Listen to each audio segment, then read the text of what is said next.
Hello everyone, this is Callie. Thanks so much for being here. I am sharing a really quick and easy birthday card today. I don't know about you, but when I am in need of a good birthday card, I never have one in my stash. So I hope the next time you find yourself needing a quick and easy card, this one comes to mind. This card uses 2 new dies from the December release for 2023. We have the So Many Candles dies as well as the Let's Party die. To begin today's card, I'm going to start with the So Many Candles die. This die is going to be die cut after ink blending a panel, so I wanted to add color first before die cutting. Over some white cardstock, I'm going to be ink blending a rainbow using 4 ink colors. This first ink color is watermelon, and I'm just going to ink blend at the top where I know my candles are going to sit, so I'm not ink blending all the way from the top. This allows me to visually give myself room for the other 4 colors, and I'm just going to double check and make sure that that's right where the top of the candles hit, and then I'll just ink blend the top. And my tip when ink blending colors and overlapping colors is to allow a lot of overlap.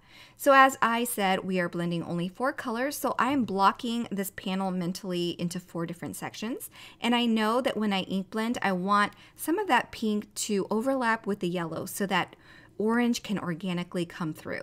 Same with this blue Cadette ink that I'm using. When I ink blend, I want some of that blue to overlap with the yellow so that some green can appear organically on its own. And if I need to, I will go back with the previous color to get the 2 to blend better together. And then finally, I'll finish this rainbow with a purple ink. This is ORCHID ink, and I'll just ink blend the bottom as much as I can. I didn't allow myself too much room for the purple, so I'll slide this die down as low as I can for the purple to make sure that it's in there with the candles. Then I'm going to use some lemon chiffon cardstock to cut out the flames for these candles. I also die cut 2 more extra sets of white candles here to stack so that we can have some dimension on the candles. It takes a little bit of finagling to get all of these candles to stack just right, and then I'll stack the rainbow candles on top of this. Now at this point you can add texture to the candles if you want. Giving it a spritz of water will give it some texture, or adding some paint or colorful splatters as well would be really cute on these candles. I always get to a point in my card where I think I should have done something, but it's too late, so I just left it as is. For the flames, I wanted to add a bit more color, so I'm using an orange Copic marker, and I'm just simply adding a little dab of color at the bottom of each of these flame pieces. Now I'll add some glue at the top of these candles. I don't know if you can see it too well, but there's little round dots at the top of these candles so that there's just enough room for glue to adhere these flames to the tops of these candles. Now, if you really wanted to, you can clip apart your candles because it's not held on by very much cardstock at the bottom, so very easy to cut apart, and you can stagger these candles however you like to create a pattern for your card. And of course, after the fact, I also thought, oh, it'd be really cool if you wanted to add extra candles and just did 1 or 2 more layers of candles and just staggered them on top of this bottom layer.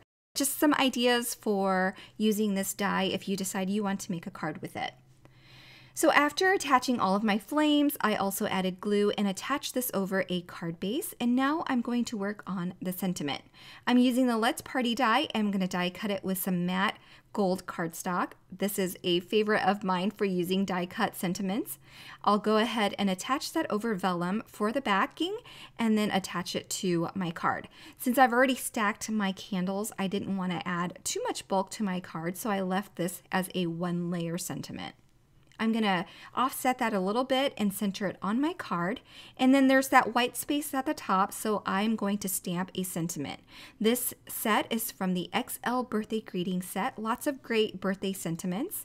And I'm going to emboss this in white over black cardstock. So with some black cardstock in my mini MISTI, I'm going to go ahead and prep my paper here with some embossing powder to prevent stray powders from sticking to my cardstock. I stamp my sentiment twice with Versamark ink before adding some white embossing powder.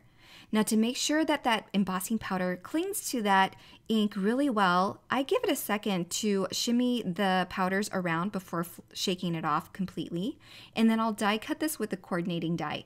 I'm going to use some black 3D foam squares here for my sentiment. If you haven't used any black 3D foam squares, you should, especially on black sentiments like this. It just makes everything a little bit more clean so you don't see any white underneath the black sentiment. Now to finish my card, I'm going to add some sequins since I didn't add a whole lot of texture to my cards. This mix is from Trinity Stamps and it's called Soapy Bubbles, and it's my favorite iridescent sequins to use. There are 4 different sizes, so there's lots of variety in the mix.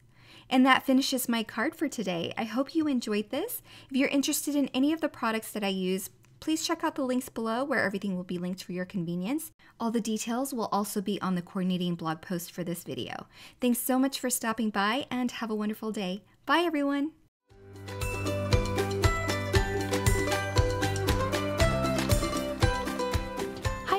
I'm Heidi, Simon's mama and founder at simonsaysstamp.com. Thank you so much for watching our video. If you like what you just saw, be sure to press the thumbs up and subscribe to see more great content.